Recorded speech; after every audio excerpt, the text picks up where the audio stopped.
हाय दोस्तों, study understand में आपका स्वागत है। आज क्लास 10th का हम पढ़ेंगे।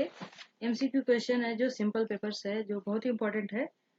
कक्षा 10वीं का है, फर्स्ट टर्म का है, जिसमें कि ज़्यादा करके सभी के सभी एमसीक्यू क्वेश्चन पूछे जाएंगे और सभी ये जो भी है व्याकरण से संबंधित है, क्योंकि बच्चों को ज़्यादा करके व्याकरण में ही समस्याएं आती हैं। तो इसलिए आज क्वेश्चन है जो 30 क्वेश्चन है। तो चलिए स्टार्ट करते हैं।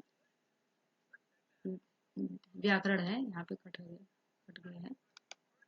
इसमें है, निम्नलिखित वाक्यों में से सरल वाक्य छांटिए।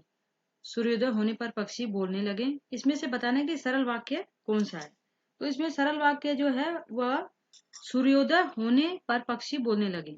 सूर्योदय हुआ और पक्षी बोलने लगे। ये तो यहाँ और लग गया है, इसलिए ये संयुक्त हो गया है। इनमें से कोई नहीं, ये भी नहीं है। सूर्योदय हुआ नहीं की, यहाँ नहीं लग गया है, इसलिए स्पष्ट है कि यह सूर्योदय होने पर पक्षी बोलने लगे। यह वाक्य सरल है, सिंपल सा। और यहाँ तो संयुक्त है, तो इसका उत्तर ये है, ये क है। सूर्योदय होने पर पक्षी बोलने लगे। दूसरा है, निम्नलिखित वाक्यों में संयुक्त वाक्य पहचानिए। संयुक्त वाक्य, आज बाजार बंद है इसीलिए कुछ नहीं मिलेगा। आप खाना खाकर आराम कीजिए। निहाल का उद्देश्य है कि वह कक्षा में प्रथम आए। सबसे वह सुंदर दृश्य देखा। इसमें जो है स्पष्ट मालूम हो जा रहा है कि आज बाजार बंद है इसीलिए कुछ नहीं मिलेगा। आज और ये सब जो है संयुक्त मतलब जोड़ने का काम करते हैं। तो यहाँ पे लिखा हुआ है जो है इसीलिए, तो ये आपका उत्तर हो जाएगा, फर्स्ट वाला हो जाएगा। ये फर्स्ट ऑप्शन आपका करेक्ट है, क्योंकि ये तो होगा ही नहीं। और दूसरा में है जो वहां पे की लगा है, ये मिश्र है, ये भी नहीं होगा और ये भी नहीं होगा। तो इसलिए और जब लगा रहे तो हमें समझ जाना है कि योजक चिन्ह जो जोड़ने का काम, जो संयुक्त काम है वह इसलिए और लगा है तो वह संयुक्त वाक्य होगा। इसका उत्तर यही होगा, आज बाजार बंद है इसलिए कुछ नहीं मिलेगा। अब तीसरा इसमें है, निम्नलिखित में से मिश्र वाक्य चुनिए। मिश्र वाक्य की पहचान भी बहुत आसान है। जब, तब, ज्यों, त्यों, की, छोटी छोटी की मात्रा। ज्यों ही पुलिस आई चोर भाग गया। बालक को रोते देखकर मैंने उससे रोने का कारण पूछा। मोहन के खेत में गायें चर रही थी और उसने उन्हें खेत से निकाल दिया। तो इसका स्पष्ट है कि ज्यों ही पुलिस आई चोर भाग गया। आपको मैं पहले ही बता देती हूँ कि जब भी मिश्र वाक्य आए तो सिंपल तरीका पहचानने का है कि ये ज्यों, जब, त्यों, ज्यों और की ऐसे की रहता है ना, जो छोटी की मात्रा अगर लगी रहती है इस तरीके से, तो हम उसको पहचान लेते हैं कि वह मिश्र है। तो मिश्र वाक्य ज्यों, जब, त्यों और की से पहचाना जा सकता है। तो इसका उत्तर पहला है। और जब संयुक्त है तो संयुक्त में और, लेकिन, इसलिए ये सब शब्दों को जोड़कर बनाया जाता है। और सरल जो रहता है वो बिल्कुल सिंपल रहता है, उसमें किसी का कोई वो नहीं रहता, जुड़ा नहीं रहता है। अगला है प्रश्न 4 है, निम्नलिखित वाक्यों में से सरल वाक्य चुनिए। छात्रों ने परिश्रम किया और उत्तीर्ण हो गए। यहाँ और लग गया है तो ये नहीं है, क्योंकि छात्रों ने परिश्रम किया इसलिए यहाँ पे भी नहीं है। छात्र परिश्रम करके उत्तीर्ण हो गए और घ जो है वह है इनमें से कोई नहीं। तो इसमें स्पष्ट मालूम हो रहा है कि छात्र परिश्रम करके उत्तीर्ण हो गए। यहाँ पे सरल पूछा है इसलिए सरल में यही हो, क्योंकि यहाँ पे दिया है और लगा है इसलिए संयुक्त हो गया। और यहाँ पे चूंकि लगा है ये भी नहीं है, इसलिए लगा है ये भी नहीं होगा, ये भी इसलिए लगा है ये भी संयुक्त हो जाएगा। तो इसीलिए आपका उत्तर होगा छात्र परिश्रम करके उत्तीर्ण हो गए। तो आपको पहचान करने का जो योजक चिन्ह होते हैं वह अगर पता है तो आसानी से, बिल्कुल आसानी से पहचान सकते हैं। अगला है 5, निम्नलिखित वाक्यों में से संयुक्त वाक्य चुने। इसमें कौन सा संयुक्त है? वाक्य जो होते हैं वो सरल वाक्य, संयुक्त वाक्य और मिश्र वाक्य तीन होते हैं। तीनों के बारे में हमें पता होना चाहिए। तो इसमें है, वह अपने घर गया और अपने काम में लग गया। तो आपको एकदम समझ में आ जा रहा है कि कौन सा है। इसमें स्पष्ट दिखाई दे रहा है कि जहाँ पे और का प्रयोग होता है वही होता है। यहाँ पे देखिए और लगा हुआ है, तो इसलिए एकदम स्पष्ट मालूम हो जा रहा है कि यह है संयुक्त वाक्य। और है, लेकिन है, तो हमें समझ जाना है, यहाँ इसलिए है तो समझ जाना है कि संयुक्त है। और मिश्र है तो ज्यों, त्यों, जब और इसके बाद की का प्रयोग होता है तो मिश्र होता है। सरल तो सिंपल रहता है, उसमें कोई योजक चिन्ह नहीं जुड़े रहते हैं। अगला, जैसे ही वह घर गया अपने काम में लग गया। जैसे लगा ये मिश्र है। घर जाते ही वह अपने काम में लग गया, ये भी नहीं है। इसीलिए आपका जो उत्तर होगा वह होगा फर्स्ट क होगा, वह अपने घर गया और अपने काम में लग गया। निर्देशानुसार किन्हीं 4 प्रश्नों के उत्तर लिखिए। इसमें से उससे तो रोया भी नहीं जाता, उससे तो रोया भी नहीं जाता है, तो इसमें एकदम आसान है ये भी। ये वाच्य है। वाच्य 3 होते हैं, कर्तृवाच्य, कर्तृवाच्य, कर्मवाच्य और भाववाच्य। तो इसमें उससे रोया भी नहीं जाता, इसमें सिंपल है, कर्तृवाच्य, कर्मवाच्य और भाववाच्य, यह भाववाच्य होगा क्योंकि इसमें कर्म की प्रधानता नहीं है, इसमें भाव की प्रधानता है। क्योंकि इसमें रोया भी नहीं जाता, तो भाववाच्य में ज्यादा करके नकारात्मक रहता है, जुड़ा रहता है, नहीं प्रयोग होता है, तो उससे वो काम नहीं होता। बालक से रोया नहीं जाता, बालक से खाया नहीं जाता, बालक से पढ़ा नहीं जाता, तो यहाँ पे स्पष्ट है कि यहाँ पे भाववाचक है। दूसरा, भगत सिंह को फांसी दे दी गई, क्या है बताना है। कर्तृवाच्य, भाववाच्य और कर्मवाच्य और क और ख दोनों। तो इसमें जो है सेकंड है कर्मवाच्य। भगत सिंह को फांसी दे दी गई, भगत सिंह को, यहाँ पे को है, भगत सिंह को फांसी दे दी गई। तो दूसरा में इसमें भी है, भगत सिंह को फांसी दे दी गई, कर्मवाच्य, क्योंकि कर्म की प्रधानता है, इसीलिए भगत सिंह को फांसी दे दी गई, ये है। अगला है इसमें, नेताओं द्वारा बापू को भावभीनी श्रद्धांजलि दी गई। इसमें है कर्तृवाच्य, कर्मवाच्य, भाववाच्य और गुणवाच्य। गुणवाच्य होता भी नहीं है, कभी कभी क्वेश्चन में पूछ देता है कि गलत कौन सा है, तो आपको बताना होता है। तो इसमें जो है तीसरा है, इसमें है कर्मवाच्य, नेताओं द्वारा, यहाँ द्वारा लगा है ना, द्वारा, द्वारा, कर्तृवाच्य, कर्मवाच्य में द्वारा लगेगा और भाववाच्य में नहीं का प्रयोग नकारात्मक ज्यादा रहता है। इस तरीके से हम आसानी से पहचान सकते हैं। अगला है दूसरा, जाड़ों में गर्म पानी से नहाया जाता है, जाड़ों में गर्म पानी से नहाया जाता है, इसका भी है गर्म पानी से नहाया जाता है, कर्तृवाच्य, कर्मवाच्य, भाववाच्य, इनमें से कोई नहीं। तो इसमें भाववाच्य है क्योंकि इसमें भाव की प्रधानता है। जाड़ों में गर्म पानी से नहाया जाता है, नहाते नहीं है, नहाया जाता है, मतलब अभी बताया जा रहा है, उसमें संदेह है कि नहाया जाता है। सरकार शिक्षा पर बहुत खर्च करती है, भाववाच्य, कर्तृवाच्य, कर्मवाच्य, कर्णवाच्य, कर्ण होता भी नहीं है क्योंकि कर्तृवाच्य, कर्मवाच्य, भाववाच्य ही होते हैं। तो पांचवा जो है वह है कर्तृवाच्य, इसमें कर्ता की प्रधानता है। सरकार शिक्षा पर बहुत खर्च करती है, सरकार एक कर्ता है, कर्तृवाच्य। पांचवा है, इसका उत्तर है ये आपका पांचवा, इसमें है किन्हीं 4 प्रश्नों के उत्तर देना है, चॉइस है। वाक्य के अंतर्गत किसी शब्द की सभी भूमिकाओं का परिचय देना वाक्य कहलाता है, क्या वाक्य कहलाता है। शब्द परिचय, वाक्य परिचय, पद परिचय और तीनों। इसमें सिंपल सा क्वेश्चन को सिर्फ ध्यान से पढ़ना है। इसमें निम्नलिखित वाक्यों, वाक्य के अंतर्गत किसी शब्द की सभी भूमिकाओं को परिचय देना, मतलब कोई भी वाक्य है जिसका सब कुछ परिचय अगर हम देते हैं तो ये सिंपल है, सब कुछ परिचय हम सिर्फ पद परिचय में ही देते हैं, तो इसका उत्तर स्पष्ट है, पद परिचय। क्योंकि बाकी में हम तो पूरा का पूरा नहीं देते हैं, लेकिन पद परिचय ऐसा होता है कि अगर कोई वाक्य, कोई शब्द है तो उसके बारे में पूरा उसका व्याकरण का परिचय देते हैं। वाक्यों में प्रयुक्त शब्दों को पद कहते हैं, उन्हीं पदों का व्याकरणिक परिचय देना पद परिचय कहलाता है। तो आप हमेशा ध्यान देना, ये क्वेश्चन बहुत इंपॉर्टेंट है। अगला है दूसरा, इसका पद परिचय होगा, दिल्ली भारत की राजधानी है, इसमें कौन सा होगा। जातिवाचक संज्ञा एक वचन पुल्लिंग कर्मवाचक, व्यक्तिवाचक संज्ञा स्त्रीलिंग एक वचन, संज्ञा व्यक्तिवाचक अन्य पुरुष। तो इसमें हमें बताना है कि दिल्ली है क्या। तो दिल्ली जो है वह व्यक्तिवाचक है, संज्ञा स्त्रीलिंग भी है और एक वचन भी है। तो इसका जो होगा वह सेकंड हो जाएगा, क्योंकि कर्म तो है नहीं और ये पुल्लिंग भी नहीं है, ये स्त्री भी नहीं है इसमें, तो इसमें संज्ञा है, व्यक्तिवाचक है। एक मिनट, इसका ख है, दिल्ली जो है व्यक्तिवाचक संज्ञा है, स्त्रीलिंग है और एक वचन है। तो दिल्ली जो है या व्यक्तिवाचक, क्योंकि बहुत सारे दिल्ली नहीं है, एक ही दिल्ली है, इसलिए व्यक्तिवाचक में आएगी। और स्त्रीलिंग है, दिल्ली स्त्रीलिंग है और ये सिंगल है, मतलब एक वचन ही है, इसीलिए इसका सेकंड होगा, व्यक्तिवाचक संज्ञा स्त्रीलिंग एक वचन। प्रश्न जो है 3 है। सोहनी 7वीं कक्षा में पढ़ती है। इसमें बताना है कि सोहनी सातवीं का परिचय देना है। तो 7वीं क्या है? तो जो 7वीं है वह है, हमें बताना है कि 7वीं जो है वो क्या क्या है, पद परिचय देना है इसका 7वीं का।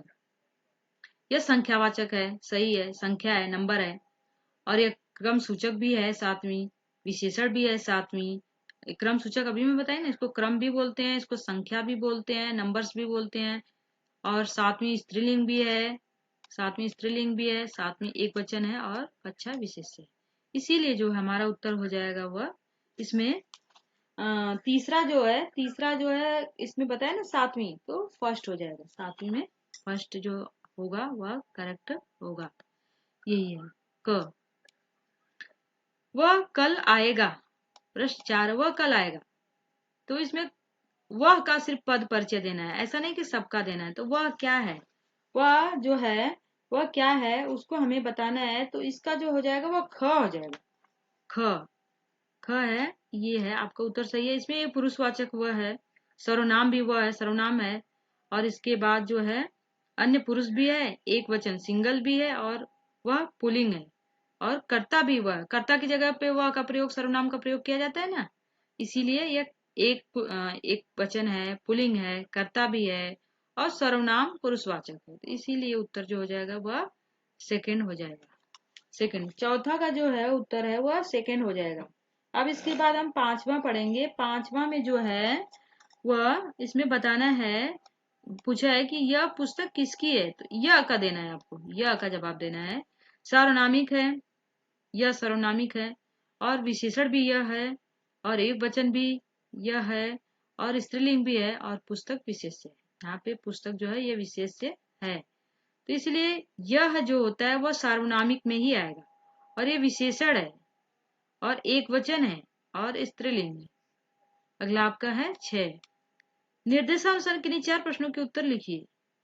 किस रस को रसों का राजा कहा जाता है? बिल्कुल आसान है, रसों का राजा जो है वह होता है श्रृंगार रस।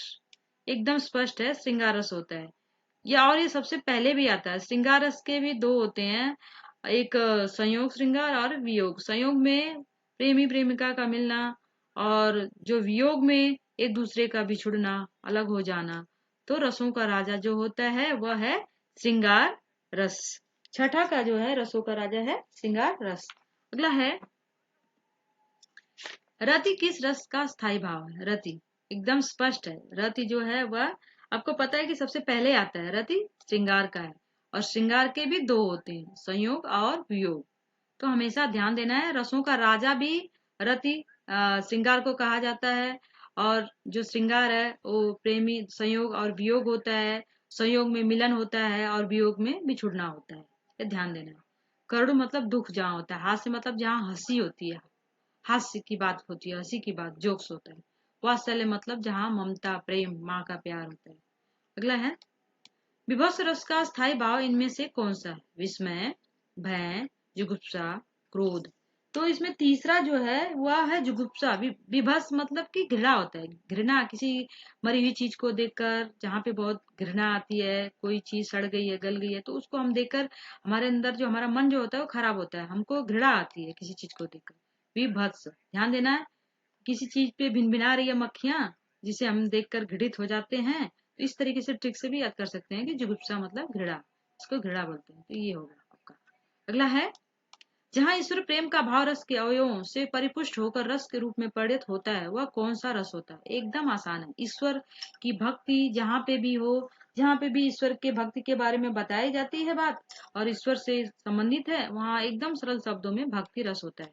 वात्सल्य मतलब ममता, माँ का बच्चे का प्रेम। श्रृंगार मतलब रसों का राजा, संयोग और वियोग। और अद्भुत मतलब आश्चर्यचकित करने वाला। इसीलिए आपका उत्तर हो जाएगा भक्ति रस, एकदम स्पष्ट है। क्रोध किस रस का स्थायी भाव है? एकदम ये भी आसान है। जो क्रोध होता है, इंसान को क्रोध तभी आता है जब रौद्र रूप धारण करता है। कहते हैं ना, शिव जी रौद्र रूप धारण कर लिए थे गुस्से में, तो वह नटराज की तरह नृत्य करने लगे थे। तो क्रोध किस रस का स्थायी भाव? क्रोध तभी आता है जब रौद्र रूप इंसान धारण करता है। इसका ये, वीर तो उत्साह का है, विभत्स जो है अभी मैं बताई थी जुगुप्सा का है, भयानक मतलब भय। ये सभी मैं स्पष्ट करते जा रही हूँ तो आपको आपको आसानी से समझ में आए। क्रोध का मतलब ये रौद्र। अगला निर्देशानुसार आपको उत्तर देना है इसमें। अगला है इसमें, तो इसमें इस तरीके से जो व्याकरण जो भी मैं बता रही हूँ, अगर आप ध्यान से इसको समझेंगे पढ़ेंगे तो आपको बड़े ही आसानी से समझ में आ जाएगा। और जो ग्रामर में जो पूछे जाते हैं, कम से कम 16 प्रश्न पूछे जाते हैं और वो बड़े आसानी से आपको आ जाएंगे। ग्रामर में ही बच्चों के जो मार्क्स होते हैं वो कट हो जाते हैं। अगला है, जिस शब्द से वक्ता का आशय व्यक्त होता है उसे क्या कहते हैं। तो इसमें है, अगला है शब्द, शब्द युग्म और वाक्य वाच्य। तो जिस शब्द से वक्ता का आशय व्यक्त होता है उसे क्या कहते हैं, उसे हम वाक्य कहते हैं। वक्ता मतलब कहने वाला, जब कहेगा तो वाक्य कहेगा ना, वाच्य शब्द ये सब थोड़ी ना कहेगा। तो इसमें स्पष्ट है वाक्य, वक्ता, वक्ता वाक्य कहता है। अगला है दूसरा, कर्ता और क्रिया पक्ष के अनुसार वाक्य के कितने पक्ष होते हैं। कर्ता और क्रिया पक्ष 1, 3, 2 और 4। तो इसमें है दूसरा जो है, इसमें 2 होते हैं, 2 होते हैं, इसका है 2। तो इसमें कर्ता पूछा ना, तो इसमें अनुसार वाक्य के कितने पक्ष होते हैं। तो इसमें जो है 2 माने गए हैं, उसको 2 ही मानते हैं, और जिससे कर्तृवाच्य अकर्तृवाच्य होते हैं। अगला है इसमें, वाक्य के मूल एवं अनिवार्य घटक है। वाक्य से वाक्य ना, सरल वाक्य, संयुक्त वाक्य, मिश्र वाक्य, तो इसमें घटक पूछा है। अनिवार्य घटक क्या है, कर्ता है, विधेय है, क्रिया है, कर्ता और क्रिया है। तो इसमें जो हो जाएगा कर्ता और क्रिया है, कर्ता और क्रिया, क्योंकि यहाँ पूछा है वाक्य के ही बारे में पूछा, लेकिन उसका मूल जो अनिवार्य घटक क्या होता है वह है कर्ता है और क्रिया। कर्ता और क्रिया होगा तभी ना सरल वाक्य, संयुक्त वाक्य, मिश्र वाक्य बनेगा। इसीलिए कर्ता और क्रिया जहाँ रहेगा वही उसके घटक हैं। प्रश्न 4, रचना की दृष्टि से वाक्य के कितने भेद होते हैं। रचना की दृष्टि से वाक्य के कितने भेद होते हैं, तो यह सरल वाक्य, संयुक्त वाक्य, मिश्र वाक्य, ये 3 होते हैं। एकदम आसान है। और अगर आप वाच्य पूछ दे आपसे, तो वाच्य भी 3 होते हैं। वाच्य, कर्तृवाच्य, कर्मवाच्य और भाववाच्य। और अगर रचना की दृष्टि से वाक्य पूछे तो वो भी 3 होते हैं। अगला है इसमें, बस ध्यान देना है कि प्रश्न को ध्यान से समझना है, पढ़ना है, तभी उसका उत्तर देना है। जिस वाक्य में केवल एक मुख्य क्रिया हो उसे कौन सा वाक्य कहते हैं। सिर्फ एक, एकदम आसान है। सरल, संयुक्त, मिश्र और क और ख दोनों। तो इसमें आपको स्पष्ट पता चल रहा है कि सरल मतलब जिसमें एक ही क्रिया होती है। जहाँ पे केवल एक क्रिया है वह सरल ही होता है। सरल में कभी भी एक होता है, संयुक्त में जुड़कर बनता है। पिताजी आप चाय पियेंगे या कॉफी, ऐसे बोल सकते हैं, जुड़ा हुआ रहता है। मिश्र में जो रहता है वह की, जब, ज्यों, त्यों, ये जितने भी वाचक चिन्ह है अगर आपको याद है तो बिल्कुल आसानी से पहचान सकते हैं। सरल वाक्य, संयुक्त वाक्य, मिश्र वाक्य, ये सब आसान है। कर्तृवाची, कर्मवाची, भाववाची सभी आसान है, सिर्फ समझना है सिर्फ आपको। अब इसमें है अगला, निम्न वाक्यों में से कर्तृवाची चुने। इसमें कर्तृवाची है, मैंने पत्र नहीं लिखा, मैं पत्र नहीं लिखता, मैंने पत्र नहीं लिखा था, मैं पत्र नहीं लिख सकता। इसमें आपको बताना है कर्तृवाच्य। ध्यान देना है कि कर्ता की जहाँ प्रधानता होती है वहां पे जो होता है वह कर्तृवाच्य होता है। तो इसमें है, मैंने पत्र नहीं लिखा, मैंने पत्र नहीं लिखा है, यह है मैंने पत्र नहीं लिखा। यहाँ पे मैं पत्र नहीं लिखता, ये तो नहीं लिखता, पर पत्र नहीं लिखा। मैंने पत्र नहीं लिखा था, यही होगा आपका। मैंने पत्र नहीं लिखा मतलब डायरेक्ट इसमें बता दिया जाएगा कर्ता की प्रधानता कि मैंने पत्र लिखा ही नहीं, तो इसलिए यही होगा। अगला है, निम्न वाक्यों में से कर्तृवाच्य चुने। इसमें भी कर्तृवाच्य चुनना है आपको। तो इसमें जो इसमें दूसरा है, इसमें है, अगला है, लड़कियों द्वारा। यहाँ तो द्वारा लग गया है तो आपको पता है कि क्या है, कर्मवाच्य है। और यहाँ पे भी लड़कियों द्वारा रात भर पढ़ाई करती रही। फिर यहाँ पे लड़कियों ने रात भर पढ़ाई की, लड़कियां रात भर पढ़ती हैं। तो दूसरा का जो होगा आपका, लड़कियों ने रात भर पढ़ाई की, क्योंकि इसमें कर्ता की प्रधानता है। लड़कियों या ख है, लड़कियों ने रात भर पढ़ाई की। ध्यान देना है, लड़कियों ने रात भर पढ़ाई की, कर्ता की प्रधानता है। और यहाँ पे लड़कियां रात भर पढ़ती थी, ये नहीं है, ये भूतकाल में आ जाएगा। अगला है, इसमें तीसरा है, निम्न में से कर्मवाच्य वाला वाक्य कौन सा है। कर्म की प्रधानता जहाँ रहती है वहां कर्मवाच्य, भाव की प्रधानता रहती है भाववाच्य। तो इसमें है, क, आज मैच खेला जाएगा, बच्चा खूब रोया, करीम पतंग उड़ा रहा है, इनमें से कोई नहीं। तो हमें सिर्फ यही बताना है कि इसमें कर्मवाची कहाँ पे है। तो जो जिसमें कर्म की प्रधानता रहती है वो वहां पे कर्मवाची। आज मैच खेला जाएगा, आज मैच खेला जाएगा, ये है, ये इसका क है। तो इसमें कर्म की प्रधानता है, आज मैच खेला जाएगा मतलब मैच, इसमें कर्म, मैच खेला जाएगा, कर्म होगा इसमें, यहाँ पे कर्म की प्रधानता है। अगला है, निम्न वाक्य में से कर्मवाच्य वाले वाक्य चुनें। फिर यहाँ पे कर्मवाच्य पूछ रहा है, आज देर तक नहीं बैठूंगा, मुझसे देर तक बैठा नहीं जाता। ये तो बैठा नहीं जाते तो भाववाच्य में आ जाएगा, ये भाववाची में आ जाएगा। अगला, आज देर तक नहीं बैठा जा सकेगा, ये भी नहीं, ये क और ख दोनों। तो इसमें जो है चौथा का आपका स्पष्ट है, आज देर तक नहीं बैठा जा सकेगा, आज देर तक। अगला है इसमें चौथा, आज देर तक नहीं बैठा जा सकेगा। तो इसमें कर्म की प्रधानता है, आज देर तक नहीं बैठा जा सकेगा। आगे देखिए, आज देर तक नहीं बैठूंगा, मुझसे देर तक बैठा नहीं जाता। पर इसमें है, आज देर तक नहीं बैठा जा सकेगा, मतलब मैं देर तक आज बैठ नहीं सकता। अगला है, निम्न वाक्य में भाववाची वाले वाक्य चुनिए। दादी कहानी सुनाएगी, गर्मियों में खूब नहाया जाता है, रत्ना द्वारा कल पत्र लिखा जाएगा। द्वारा लग गया तो समझ जाना है आपकी ऑटोमेटिक, ये नहीं है। हाँ, इसमें क्या पूछा, भाववाची, जहाँ भाव की प्रधानता रहती है। तो आपका जो पांचवा है, पांचवा में जो गर्मियों में खूब नहाया जाता है, गर्मियों में सोया जाता है, ये गर्मियों में खूब नहाया जाता है, ये क्योंकि गर्मियों में खूब नहाया जाता है, गर्मियों, या फिर मुझसे पढ़ा नहीं जाता है, मतलब किसी चीज को बताया जाता है कि नहीं किया जाता है। तो आपको स्पष्ट करना है कि जहाँ पे नहीं है, नकारात्मक है, वो आपको तुरंत भाववाचक में ही समझ लेना है। और जहाँ पे कर्म की प्रधानता है, जहाँ कर्म की बात की जाती है, वहाँ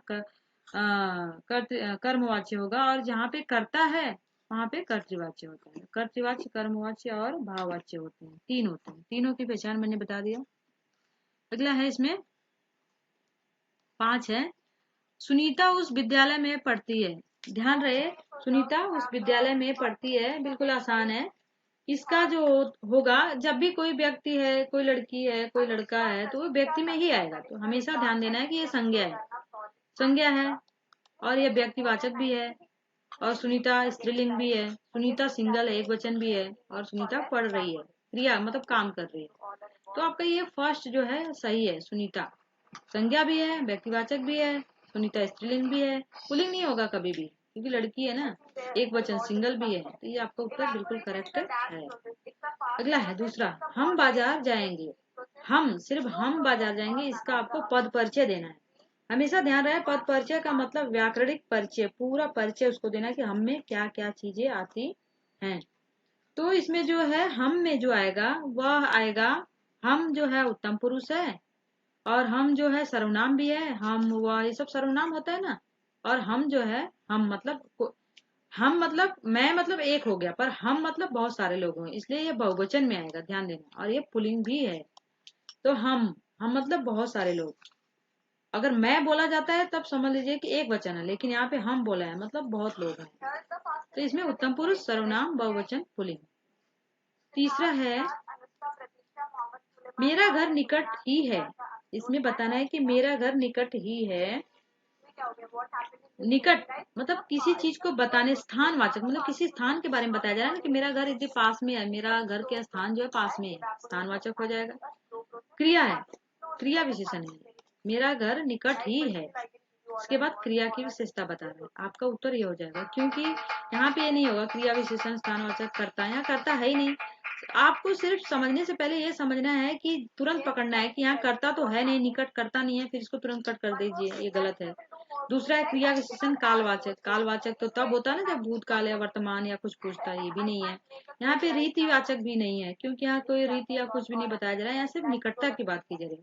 तो निकट की चीजें जो है स्थानवाचक में हो गया। निकट मतलब पास में है, नहीं कहते हमारा घर पास में ही है, मतलब स्थान, किसी स्थान के बारे में बता रहे हैं। तो स्थान को पकड़ते ही तुरंत समझ जाना कि ये, हाँ यही हो सकता है, स्थानवाचक है, क्रिया विशेषण है। ये आपको उत्तर पहला सही है। 4 है, कौशल है, वहाँ नौकरी करता है, वहाँ का बताना है कि वहाँ ये क्या है, आपको इसके बारे में बताना है। वहाँ, कौशल वहाँ नौकरी करता है, इसमें क्रिया विशेषण है कौशल। क्रिया विशेषण स्थानवाचक मैं बताया ना कि जब भी किसी चीज के बारे में कहीं के बारे में बताया जाता है कौशल वहां नौकरी करता है, वहां मतलब कोई स्थान होगा तभी ना नौकरी करेगा, ऐसा तो नहीं कहीं पे भी कर लेगा। तो आपको ध्यान देना है क्रिया है यहाँ, इसके काम करने की बात कही जा रही है कि वो काम कहाँ करता है, क्रिया विशेषण है, करता है, क्रिया है। और दूसरी बात यह बताया जा रही है कि कौशल वहां नौकरी करता है, मतलब वो कोई स्थान होगा तभी ना करेगा, इसीलिए क्रिया विशेषण स्थानवाचक होगा। ये कालवाचक तो होगा ही नहीं क्योंकि यहाँ काल बताया नहीं जा रहा है, रीतिवाचक भी नहीं है क्योंकि कोई कोई रीति का बताया नहीं जा रहा है, और इसे निषेधवाचक भी नहीं है, यहाँ नहीं की बात हो ही नहीं रही है। ये सब गलत है, ये सब क्या है, गलत है, इसीलिए आपका उत्तर सही यही है, ये ग, 4 का ग। अब पांचवा है, पांचवा में जो है पंडित वेद का पाठ कर रहे हैं, इसमें आपको सिर्फ पंडित के बारे में बताना है, पंडित है क्या। तो पांचवा है, पांचवा में पंडित जो है वह संज्ञा है, पंडित जातिवाचक भी है, मतलब पंडित जातिवाचक मतलब एक ही पंडित थोड़ी ना, तो पंडित तो बहुत होते हैं ना, जात में आते हैं। पंडित जो है पुल्लिंग है, आदमी है, पंडित सिंगल है, सिंगल ये पंडित है ना, पंडितो नहीं लिखा है, पंडित लिखा है, और पंडित करता भी है, करता, क्योंकि यहाँ पे देखिए दिया है, यहाँ सब मिलता जुलता है पर ध्यान देना है, यहाँ करता है, यहाँ एक वचन है, यहाँ पुल्लिंग है, यहाँ व्यक्तिवाचक है, और यहाँ संज्ञा। यहाँ व्यक्तिवाचक होने की वजह से ये गलत हो गया है, बाकी तो सब सेम है, लेकिन ध्यान देना है कि ये जो पंडित है ये जातिवाचक में आएगा, पंडित तो बहुत सारे पंडित अलग अलग पंडित होते हैं धर्मों के, तो इसीलिए जात में आएगा, जैसे लड़का लड़की ये भी जातिवाचक आएगा, व्यक्तिवाचक दे दिया इसकी वजह से ये तुरंत गलत हो गया है। तो ये सारे ऑप्शन सेम रहेंगे, उसमें से कोई एक ऑप्शन अगर गलत हो गया तो उसी को आपको ढूंढना है। देखिए ये दोनों में ही फर्क है, यहाँ जातिवाचक इसलिए जातिवाचक है, यहाँ पे भी व्यक्तिवाचक दे दिया है इसलिए गलत हो गया, यहाँ पे कोई दिया ही नहीं है।